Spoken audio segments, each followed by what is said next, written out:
Do you want to know who's calling without even looking at your phone? Your Samsung Galaxy S26 Ultra lets you assign a custom vibration pattern to individual contacts.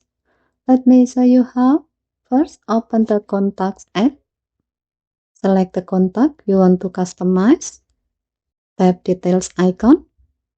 Next, tap More at the bottom. Then tap Change Ringtone or Vibration. Tap Call Vibration. Here, choose the vibration pattern you want. By default, all contacts use default vibration pattern. For this example, let's select heartbeat. So we can easily recognize call from this contact by vibration alone. However, if you don't want this contact's call to vibrate at all, you can also choose silent. And that's how to set a custom call vibration for a contact on the Samsung Galaxy S26 Ultra. Okay, thank you for watching. Please help to like and subscribe. Have a nice day.